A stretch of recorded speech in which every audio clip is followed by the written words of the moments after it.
Right, so this is a devlog video. I'm just going to talk very briefly about what I've been working on because this has been a pain in the ass, but at least it's working now.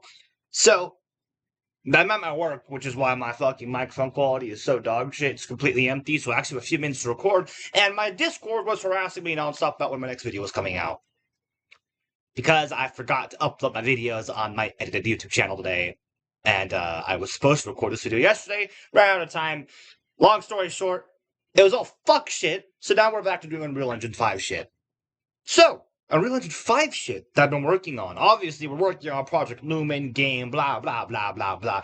This video is going to be focused on what I like to call lies and deceit, which has been my entire game philosophy, and how I've been making pretty much all of Project Leumen.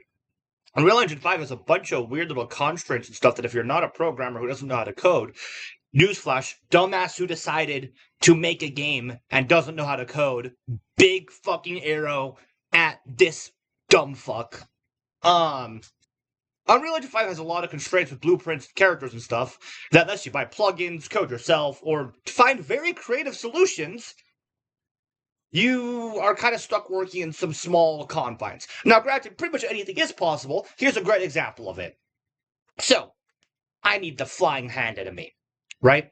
And here was the idea. We're just going to show this. Look, we're pulling out the old paint.net, okay? This is my favorite. This is one of my favorite little programs for, like, demonstrating things, right? Okay. So, here's the ground, right? And this guy here, this guy in red, this is the player, right? Hello, here's the player. Ignore the fact that he's fucking fat. That's the player, right? Okay. The hand needs to float, or it's good. This is the hand. I'm not good at drawing fingers. Look, okay, it looks like a fucking plug. This is the hand. The hand needs to float above the enemy, or the player, or whatever it's trying to grab, and then go down and grab this guy, and then go back up and suck him up, right? And then we're going to have like a dark void here that the enemy hand comes in and out of, right? Simple in concept. In execution, it's a fucking problem. Because, fun fact about Unreal Engine 5, right? The character, which is a type of pawn class, it doesn't really do the whole flying thing super well, especially over online, like, multiplayer. You have to, like, custom code logic for it. It's just kind of fucking way. Yeah, it is. It is possible to do flying with it, but this very specific type of flying where the entity has to, like, kind of, glide around, look for something, grab something, go back up. I'm not even sure how I would do that without fucking a plugin or something. And again, I'm still basically new to Unreal Engine. I'm completely self-taught. I don't know what the fuck I'm doing. So, how do we solve this problem? Lies and deceit. So, the first lie is the fact that this guy, and I'm going to show you the fully finished thing. This guy, look at him. He's flying, right? Look at him. He's flying. He's slightly hidden by the void from the bottom. It looks really cool because he's like half disappeared in the void, right? Here's the thing. He's not actually flying. That's him. That right there, that capsule, that's him. So, basically, I fucking lied to the player, and I told them, oh, yeah, this enemy, by the way, is totally fucking flying, when it's fucking not. It's actually this, but this is invisible and has no collision, right? So, well, it has some collision. It can collide with walls and stuff, right? So, what I do instead, and you can see inside of here, and it's a clusterfuck of blueprints, because again, I have no idea what the fuck I'm doing. Don't even, it hurts my eyes to look at. Don't look at it. Don't look at it. It's so gross. It's so gross. It's so gross. What can I even... Okay, so basically, the idea is in the viewport, this is the mesh. This is the thing that looks like it's flying. It's got a nice little up and down animation. At some point, I'm going to make it wiggle its fingers like it's excited to grab things. But right now, it just does a little up and down and up and down. Now, for an enemy that only needs to fly on one plane, this is great, right? It's a flying enemy that only needs to be on one plane. So what I do is I just put the mesh above the capsule at a certain radius. So I know exactly how high above the capsule it's always going to be at a certain radius, at a certain point. It's always going to be 1300 over, right?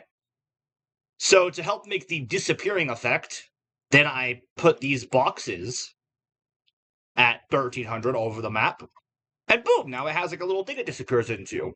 So also, when it like spawns or whatever, I can do this. Oh god. And it will rise up into the darkness, which looks really fucking cool. And then when it's ready to hunt people, it'll go back down and it'll start looking for people to grab. And if it can grab them, look at that, it grabs them. Now it's a little jank that they spin a lot. They're not supposed to spin, but it's working. And we accomplish all of this with lies and deceit because the reality is this guy is actually here, not up there. And oh, he's gonna grab me, isn't he? You dick. Yeah, I still have to work some on like the actual dying process, but it's working, right? And that's cool that it's working. Ignore all these errors. I'm still working on them. Um, so yeah, like it's cool, it's working. But again, the only way this was able to happen was with lies and deceit. Another thing is that's a problem. What if you're underneath something, right? And you don't want this guy to permeate through this with the fucking trace, because as you see, when he finds a guy, he fires a spear trace, right? So you'll see, I don't know what the fuck the explosion was. That was loud as fucking balls. But ow. Lady, I'm really the least of your issues. I'm going to be fucking honest with you. So in theory, yeah, you see the hand here? So now when they come down, they're going to do a sphere trace. If they hit something, they'll come down and grab it.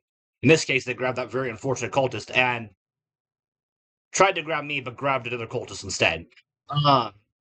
So the best way to make that it's looking for things. The problem is that sphere trace also hits the ground, which is a static mesh. So just searching for a static mesh doesn't work. I need to search for a specific actor. So what we did was we made this mesh above here. This is a roof, obviously.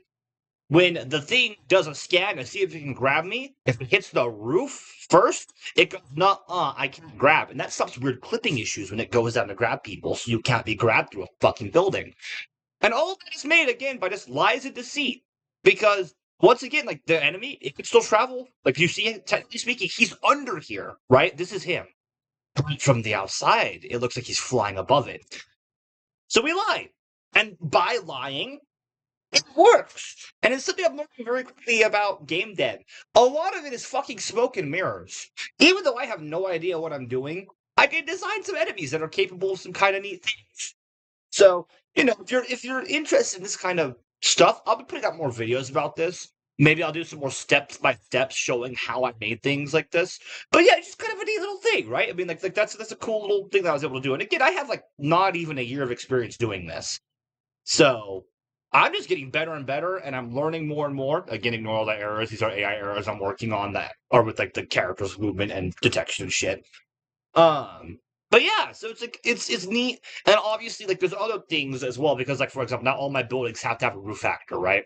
So this one enemy has really made level design like it's changed the way all level design has to work. Because I have to be using these roof factors, which there are multiple of different meshes on the maps that they're at.